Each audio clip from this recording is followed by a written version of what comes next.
I love you, man. Like, I love you. I'm not even embarrassed to say it. I can't believe you carried me. You saved me, man. I just want to go on the rooftop and let the whole world know. I love my best friend, Chad. I don't think that we say that enough. I think we should be able to say it more, say it all the time. I love you, man. I love you, man. I love you, man. I love you. Boop. Boop, boop. Coming to you from Orange County, California, this is the JuggLife podcast with Max Ada and Chad Wesley Smith.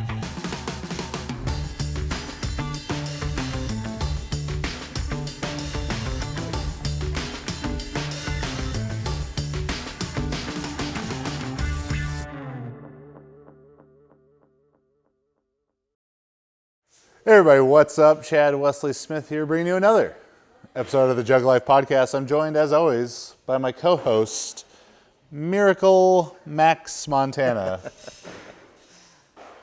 What's up, buddy? Not the Minnesota Miracle Man anymore? Not the Minnesota. No, this is more of a Miracle Max. Miracle Max? Yeah, like Billy Crystal in the Princess Bride type of situation. Yes, okay. He's mostly dead. And our guest today, Director of Basketball Performance for the Stanford Cardinal men's basketball team, Cory Schlesinger. Thanks for coming over. Absolutely. Pleasure to be here. So, we've never really had a basketball guest. We've never focused on basketball training, but we're going to be able to answer one most important question above all else that we get all the time, is working with very tall athletes. So Cory's going to provide us some insights there, as that's his whole life, is training tall people. But before we get into that, I want to talk about basketball is such a high skill sport, and a lot of times doesn't really have a training culture, like a lifting culture. It just has a practicing basketball over and over culture. Right. So how do you strike this balance between making sure the guys have enough energy for basketball training as well as developing the physical side of things? Man, to be honest, you're manipulating. You're manipulating personalities. You're trying to figure out, honestly, how can you make lifting cool? I mean, think about it. It's all about the sneakers. Mm-hmm. It's all about the looks, right? You got to make lifting that way. And so for me, I got to just make their intent super high. So how do you do that? You regress a lot of the complex patterns. Don't get me wrong, I love the Olympic lifts, snatch, clean, jerk, all that, but 7'2" wingspans sometimes doesn't necessarily agree with each other, right? So we find different ways of loading, and so we'll do that through a lot of trap bar variations, use the center mass bells a ton, kettlebell variations, but whatever I can to make them just feel awesome, right? So essentially, yeah, we're filling up the jersey a little bit. Yeah, I mean, it's the only sport where you're wearing a tank top year round, right? So yeah. You got to have some arms, but give them some confidence in those regards, but you just got to make it cool, essentially. So what are some things that you've done to help build buy-in for the basketball players? I know some basketball guys be like, oh, if I lift too much, it's going to mess up my shot, that kind of stuff. Right. How have you educated your guys towards the importance of the weight room? Well, I've been very fortunate that I actually played the game. Now, not like, oh yeah, Cory played pickup, he knows basketball. I played college basketball, believe it or not, even though my stature doesn't really say so. You're a short ginger. Not necessarily the biggest profile you see in the NBA. But with that being said, that's an automatic buy-in, right? It's like, dude, this guy played at the next level. He understands. He have the same vocab. You know, talk the same language. But for me, you got to do what you do, right? So I got to actually lift too. Mm-hmm. Right? If they see me trying to get awesome, that's what I always call it, getting awesome. Because in their heads, they're like, okay, that's what he's trying to achieve. So for me, I just try to implicate what I'm trying to do with them. So yeah, I do the exact same thing they're doing. And so as far as the buy-in, that part's easy because, look, they want to make it to the next level. And the guys that I get are generally smaller, a lot more frail. You know, maybe don't have the athleticism that they need to be at the next level. So as far as just the education aspect, and then our frequency. I mean, it's pretty much mandated. We train every single day. And I know that's a very, how should I say this? It's very untraditional in the scenes that you see in season training. Most basketball teams, they train 1, 2, sometimes none during the week. We train actually every single day that we compete or that we practice. So just the training frequency in itself just allows, there's no ifs, ands, and buts. We're going to do this. So That's something I've found to be actually really useful in sports where the people compete really frequently. So baseball and basketball being the two main ones there, is that higher frequency training can be really useful because it allows you to make more subtle adjustments. absolutely. You know, if you have someone who only trains twice a week and then they have a really hard practice or you know, they played more minutes in the game than they were playing on, so now you have to totally adjust one of those sessions. So maybe the plan was to train twice a week and squat one of those times.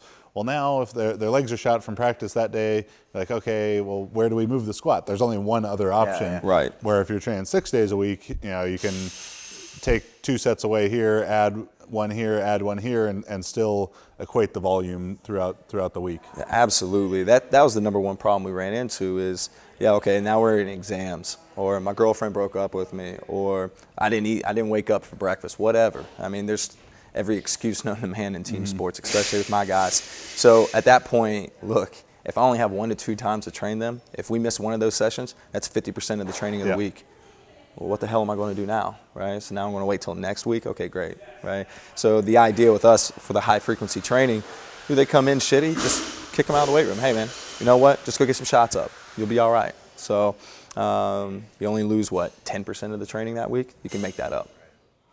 So let's get into what people really want to hear about. Yeah. So you've got these guys 6'10", you know, 7 feet tall, long arms, long legs, really bad lifting bodies. The worst. So what adjustments are you making and things you're focusing on to be able to get these tall guys moving weights, getting stimulus? Unfortunately, like, the world wasn't made for them, you know? So, like, even the chairs we're sitting in right now, their life sucks, you know? Like, getting up and getting down, getting in their cars, right? Sitting in their bed even, right? They have no interaction with the actual floor. So when I first get them, we actually go to the wrestling room. And that's where we utilize a lot of the jiu-jitsu training. Now, obviously, we're not combating, right? But just some easy partner training, knowing where they are in space. We use low-level gymnastics, learn how to interact with the ground. We actually start literally from the ground up. So you can use some DNS principles, like that's like childhood development, if you will. But I got to get them to interact with gravity, because essentially, once they grew up, they don't want to be back down there, right? And then you take it into sport, they play on a hardwood surface. So, and they're jumping really high. So what's the one thing they don't want to do is fall down. So they'll do every strategy known to man, and of course you know what that looks like. Stick one leg, twist, blown out knee. So if I can give them all the strategies in the world to interact with the ground, you know, ninja training, if you will, then I can put them in a position to mitigate those potential injuries. Now, as far as, you know, training those long-levered athletes, look, we can just throw them on machines and do HIIT training and make them look awesome, and cool, right? But I don't think we're getting a lot accomplished as far as their athletic development. So from that perspective, once again, we use a lot of trap bar variations. We use a lot of kettlebells and a lot of center mass bells. Now, what you'll see, especially with a lot of our training, we do snatch, we do clean, we do jerk, and that is kind of like, oh man, how do you do that with those athletes? At the end of the day, they're still human, right? It's just the way you apply it. So a very simple philosophy: you find the best in the world at what they do, you find a practical way to apply it to your population. Who are the strongest people in the world? Strongman competitors, powerlifters, weightlifters. Cool. I got to find a way to do that for my athlete. So yeah, we'll use a lot of blocks. You know, blocks obviously make a lot of sense. Those dudes don't need to be all the way down to the ground pulling, right? We'll do a lot of just pull variations, limit the catches. I mean, do my guys really need a catch? Now, obviously there's some very positive aspects to the catch, especially for athletic development, and as far as just absorbing those forces. But at the end of the day, like, just put an engine in the car, right? The suspension, like, they already jump and run all day, right? The more I can get out of that, just squeeze the juice out of those major lifts, but they got to be successful. And the intent, if a guy does a full snatch compared to a snatch from a block, the intent's way different because it's a lot more comfortable for him. Now, we don't want to create like a comfortable environment, like, oh, it's safe. No. We want to put them in positions where they can actually execute at a high level. And so, yeah, from that perspective, yeah, we dumb down and water down a lot of the typical traditional lifts, but once again, as long as I have the intent there, I mean, we can just throw a med ball. You know, you still get the same thing, right? Yeah, so that effect, the med ball throws and stuff. I used to work with a ton of volleyball players, so similar type of issues. But every basketball player, every volleyball player, They all want to jump higher. Right. But when you look at their sport practice, they might have already jumped hundreds of times that day. Yes. So jumping more isn't really a good strategy towards jumping higher. Absolutely. So what are some of the ways that you address that, the vertical jump in your guys' training? Well, at the end of the day, like you said, they jump all the time. They're probably masters of their profile jumping. So who am I to say, oh, I can make that better? The only thing I can do is just get them stronger. Like, that's the foundation, right? That's a foundation of force. If I can make them maximally stronger, that's going to take care of itself. So what I do is I just give them strategies to be able to organize so they can jump higher. Are we training that extensively? Hell no. Are we training intensively? Yeah, to a certain degree. But they're getting that volume on the floor. And let's think about that. These guys are basically mini pros. They're playing year-round. So I don't need to get those max effort jumps from them.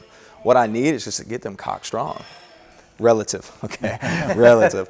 But for them, yeah, let's squeeze the juice out of max strength, and then you can get cute. Like, everybody wants to play around with the force velocity profiles. Don't get me wrong, that's cool. But if they're not strong to begin with, putting a Tendo unit on a bar ain't doing shit, right? Cool, you're moving a 20-kilo bar at 1.8 meters a second. You got really strong, good job. You see that all the time, and I'm just like, dude, get strong first, and then we can move on to the fun stuff. That's usually year 3, year 4, to be honest, because when they come to me, it's not a training age of 0, it's a training age of -2, right? It's like, man, just to get them to homeostasis is, let's just get healthy first, because most of the kids I get coming in, early specialization and all that, they're broken. Yeah. They're broken from Jump Street. So just being able to say, oh, dorsiflexion, what a concept, right? Save your knees. They don't even have that because of the shoes they wear, taped and braced year round. It's tough. When you get a lot of athletes, especially, like, I can imagine the basketball culture coming into college, like teaching them the Olympic lifts or teaching them any of these movements. Do you find that if you have someone that's like, this is going to take, you do an assessment, like, this is going to take me too long to teach this guy, you just don't even do those things? Or is the whole team, everybody participates at some regressed level? Or Great question. I throw the kitchen sink at everyone, because they'll surprise you with what they can do, and they'll surprise you with what they can't do. Like, I got guys that can actually, like, rack a bar, but they can't pull it. And it's like, well, what the hell happened there, right? Like, right. I mean, it's just a teaching progression from that point. Or you got guys who can snatch, but they can't squat. So it's like, I don't want to take away, like, a good lift, right? So everybody gets the kitchen sink thrown at them, obviously with some intelligence, right? We're not loading up the bar and just seeing what you got. But everybody's going to do some form or fashion of a snatch, clean. And we start with we start with the kettlebell, center mass bell, and then we work up to barbell. Now with the barbell movements, we do complex every single day in some form or fashion. That's my readiness testing. So if I see whatever they're doing with a 40 to 60 kilo load on the bar, see it daily, then I can see what's going on with their body. So all of a sudden, that pull don't look as good as it usually does, even though it's just 60 kilos. Well, what's going to happen later when I load that? It's probably going to be pretty shitty, right? So from that perspective, okay, that's my readiness testing. Opposed to doing, don't get me wrong, there's a lot of applied sports science that you can apply to say, oh yeah, his HRV is this or whatever. But look, at the end of the day, it's about when the bar is in your hands and what you can do. So with that perspective, we use barbell complexes every single day. The reason for that is, look, if I'm trying to get them better at it, you need exposure to it. Right. So if they're doing it every day, they're going to get better. Now, from that decision-making process, from, oh man, it looks good today, let's let it ride. Let's start loading up, singles, doubles, triples, whatever we're doing that day, and let's see what we got. If it doesn't look so hot, we'll regress it. Now we'll go to a trap bar variation. So instead of doing a clean, they'll do a trap bar clean. So essentially they pull the exact same and they catch the exact same. The only difference is they don't catch it, right? So once again, it's just taking the intent of the lift. It's not necessarily saying we have to rack a bar just to do it clean. Sure. So we can still pull as hard as we can and still hit that in that power position, which what we're looking for. But do we actually have to have a straight bar and hold it up here to say we did it clean? Not necessarily. Right. So just put the bar in the center or use a trap bar, have the weight in the center of mass, way easier to manipulate, higher intent. More than likely, you're probably going to get better adaptations too, because the intent's there. They can actually rip the bar. They don't have the complexity of pulling and hitting high hip and all that fun stuff, right? So that's why yeah. So you mentioned the early specialization. Basketball is like a lot of other sports, I guess, in the U.S. now, soccer and with this club sport culture, and they play all year round. It's sport practice, not much physical, general physical prep. And you get basketball players, who's the best fifth grader in America, who's the best sixth grader. Top 100 fifth grader, Yeah. right? Who cares? Yeah. And they're doing all that stuff. So if we make Cory Schlesinger the czar of American basketball, what are some adjustments you would make to that system? That's the real goal. Like, I would love to be the superintendent of physical culture, if you will, for basketball. But ideally, you got to play.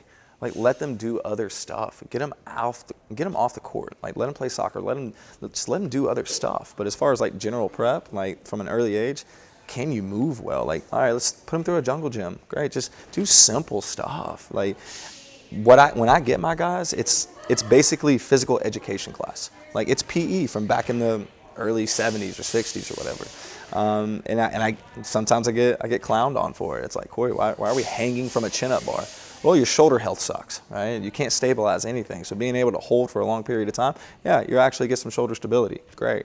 And other examples, just being on the ground, right? So what's the number one limiting factor with most of my basketball players is their foot and ankle complex. So feet are weak because they wear crazy shoes like I'm wearing right now, and they switch shoes every other day. They got a closet full of like 30 sneakers that they cycle through, right? Which looks fresh as shit, but at the end of the day, like, dude, your foot sucks. So even just having them walking around on grass, all of a sudden, like, oh man, my feet are. Dude, that's just being a human, right? So really, I regress back to, well, how can I make them a better human before I can make them a better basketball player? So general calisthenics, low-level gymnastics. Like I was saying earlier, the partner jiu-jitsu training, just being able to push and pull each other a little bit, being able to understand what it's like to fall. Kids don't even want to fall anymore, right? It's like, oh no, like I scraped my knee, Timmy. We're pulling you out of football now. It's like, dude, come on, like. These kids, that's why there's no resilient kids anymore. Like, that's why they can't handle adversity, because they get pulled out of stuff so early. I know I digress with a lot of this, but it's like, this is what I deal with. Like, I get these kids that come in, like you said, oh, I was top 500 in fifth grade, and in 12th grade I was top 20. And you get to the college level, and next thing you know, you're not that guy anymore, right? Now you got other guys that are coming for your spot. So how do you handle that adversity? Most of them point fingers. It's the other dude. And it's like, you know what? If you actually had some resilience physically, you'd be able mentally to handle a lot of these things. And once again, in basketball culture, the physical training, see guys on Bosu balls, like flipping up pink dumbbells, and you're like, oh yeah, we're really training, bro. And like I love LeBron. LeBron, you're doing a lot for the culture. I get it. The training videos need to stop, because I'm telling you, you're not helping my cause at all.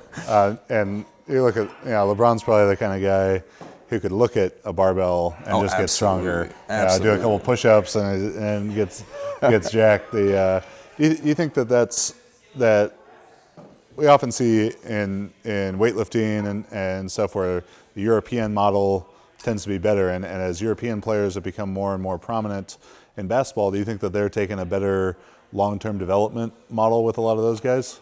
It's interesting you say that. So, like, for my trip to Brazil, I saw a lot of the youth development, especially in their soccer. And most of the international coaches that I speak with, they actually think we have the juice. Oh yeah. But we think they have the juice. So it's super interesting to have this discussion. It's like, well, you guys have all the talent. Well, it's like, well, why do we have all the talent? Well, maybe it's because of the environment that they grow up in, right? For them, we look at it like, oh man, you guys, you get generally prepping, or you got soccer players who are playing shoeless most of their childhood, and you're just like, oh man, that's how you do it. Mm-hmm. But when they get up through the rankings and the system, like, no one's actually training, right? And there's not actually a lifting culture within the team sport aspect. So it's like, no one has it right. Right? But everybody has it right at the same time, because they're still producing. So at the end of the day, it's the dude, right? Like LeBron, it's the dude. Like, you can't make a LeBron, right? You just hope that they don't break. And so from my perspective, look, long-term development, I think from the Western society, the way we look at it, yes, they have it figured out, but they're looking at us the exact same way. Like, nah, man, nah. We don't have strong, fast, whatever. They're just naturally that way, right? Not like how we develop athletes here in the States. So, I would like to say, yes, they have it right, but from the conversations I'm having, they say we got it right. Because, as I follow basketball a decent bit, and I hear more talk with the one and done rule, and how's that going to change? And here's some talk about like NBA team academies potentially being developed, the way that European soccer clubs have, Manchester United Academy down to 9-year-old kids, For sure. and they're all through that system. But I hear that, and I think like, oh, that would be great if it's done well. But I just think that the chances of it actually being done well, it's like, well, now in your AAU team, instead of the Compton Magic, it's just going to be the Compton Lakers, right. Or whatever, and they're going to do the same shit. They're just going to play basketball all the time rather than, and then it's like only the strongest survive. The people who are most well suited for it are the only ones who can survive such high amounts of sport training. Right. Where if they were to couple some general physical prep, like, okay, our 12 and unders are going to do 50% GPP, 50% basketball, and then it just keeps shifting more and more as they become more and more developed. But it's just would be such a big cultural shift. I think it'd be a hard time for it to actually happen. Absolutely. Well, at the end of the day, it's about money. Yeah. How can money affect this? Like, how can people make money off this?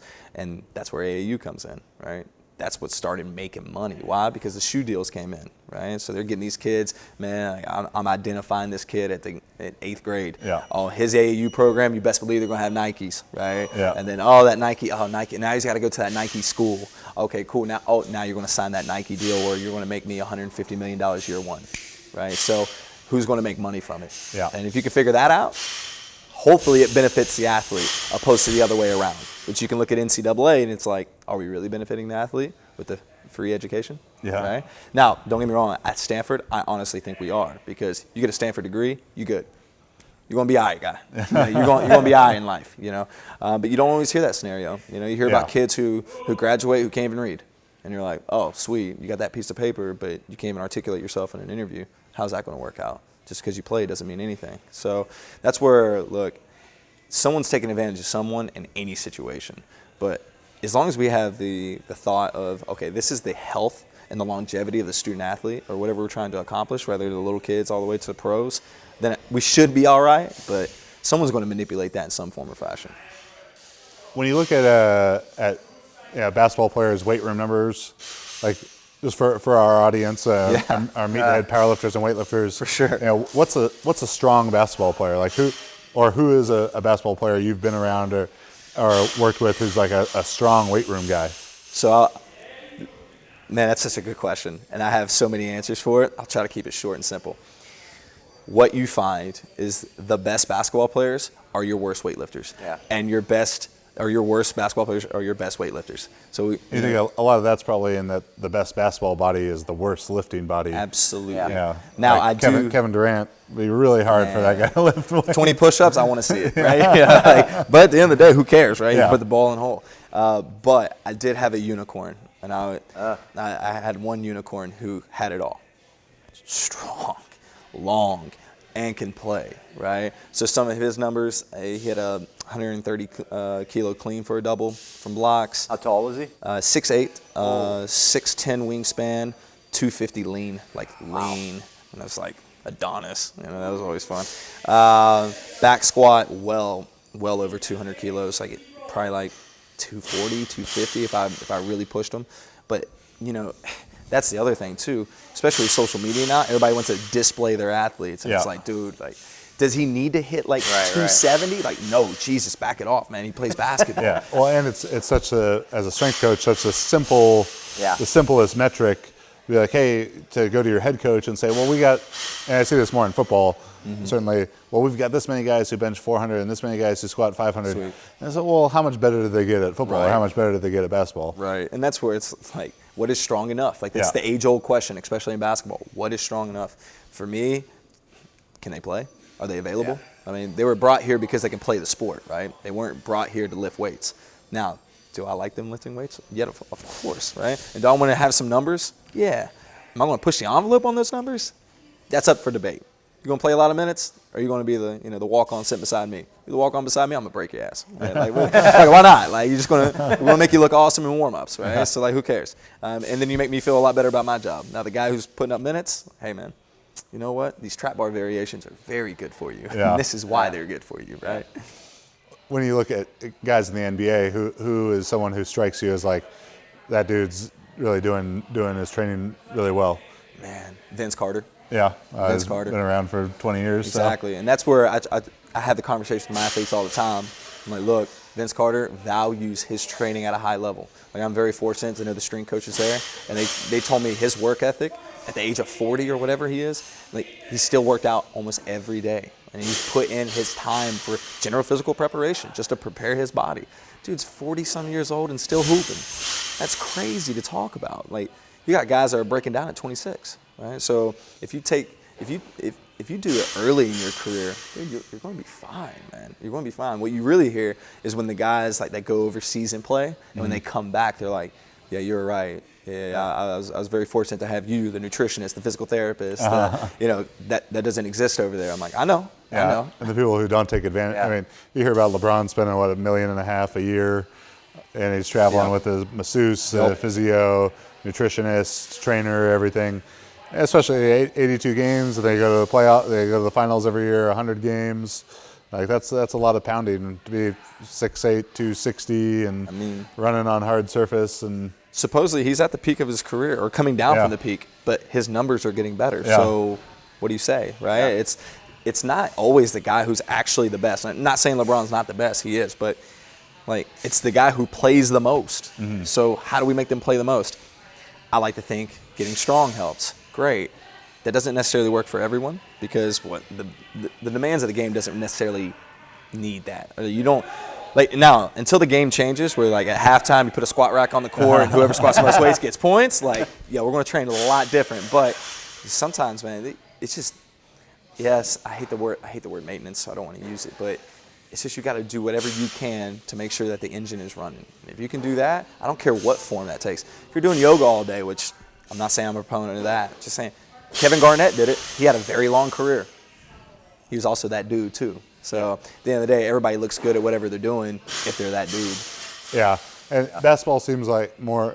Every sport has that. The guy who excels, everyone tries to copy him. Right. And when Michael Johnson broke the 400-meter world record, and his coach at Baylor, Clive, his last name's escaping me, but they're all speed endurance guys. It was just speed endurance. All right, well, it's all speed endurance. Let's run really upright like that. And then someone else breaks the 400. Well, what's this guy do? Oh, let's change everything. Right. Well, what's Michael Jordan do? You know, he's got Tim Grover and kind of change things there. And then, you know, everyone else, they could be doing dumb shit. But if they're, you know, if God reached down to ordain them as right. you know, a basketball god, then everyone's going to copy him. Absolutely. Yeah. I would think, like, just looking at dudes, Giannis has got to be, like, heck yeah, just a monster. I heard Jason Tatum in an interview the other week talking about, you know, how he's trying to gain weight this offseason and become more physical. And that's the one thing you hear about in basketball, especially from the sport coaches. You know, he can get 20 to 30 pounds this offseason, right? It's like, what? Like, okay, if I did put 20 to 30 pounds on him, let's just say, so obviously he's optimizing sleep and nutrition and all these other things. Well, what is actually happening from a force standpoint? Like, are those numbers matching? If I add 20 pounds to him and all of a sudden his ground contact time is a lot longer, not a better basketball player. I'll be honest, I think the best thing that could happen, especially in basketball, is to actually take every strength coach out of the weight room. Just screw weights for a year, okay? Just put them in an environment where they can just own their body because they're still getting used to these long levers. Make sure they can execute that. Then, okay, let's start adding external resistance. Okay, body weight vests, medicine ball throws, whatever. But you can go weight a lot with just that. But, you know, of course, me, you know, I'm a meathead. I want to lift weights. But in the collegiate basketball culture, the strength and conditioning, is there still, like, do you think there's a lot of coaches pushing the numbers too much? Like, I'll say name this. names, but I mean, yeah, I'll say this. There's a lot of coaches that validate their existence by saying, I mean, I kid you not. There's a specific program that I know they're like, we need as many 315 benchers as possible. Last time I checked, Kevin Durant couldn't even do one at 185 at the combine. Yeah. Kevin Durant's pretty damn good, right? So it's like, okay, so who said that specific key performance metric, bench press, equates to winning? Right. No one ever, right? So it's these old traditions that still exist. Like, oh yeah, bench press means strong. Nah, I'll be the first to tell you. We don't bench. We don't bench to a certain degree. Dumbbell bench, sweet. We use some Swiss bar variations, sweet. We ain't out there barbell benching, just hitting, like it doesn't make sense for me. It doesn't. Right. So yeah, you still see it. It's still archaic, but at the end of the day, it's what the sport coach wants too. So you got to satisfy that. He's the one who's paying the bills. So. Really. So, Cory, where can people find you on social media and follow you? Instagram is where I'm at. So /strength, SCHLES strength. But yeah, post a lot, have a lot of funky variations. Not trying to be sport specific or anything like that, but at the end of the day, just trying to find a way to load long lever athletes. You guys just shooting a lot of weighted baseballs? I was talking about it. Absolutely, from half Bowling court. balls. Some bowling balls, some baseballs. Attack it from all angles. You can find me on Instagram, Max_Ado, or on Facebook, and you can email me, max@jtsstrength.com. And if you're interested in online coaching for powerlifting, weightlifting, super total, strongman, or power building, visit juggernautcoaching.com. Subscribe to YouTube, subscribe to the podcast, YouTube, iTunes, Spotify, Stitcher, iHeartRadio, and thejugglife.com. Beers with Chad almost every Friday. So check that out. Bonus episodes to the Jug Life. And thanks for watching. Thanks to Cory. Yes, sir. Thank you. Chad Wesley Smith at Chad Wesley Smith at Juggernaut Training. We'll see you next week.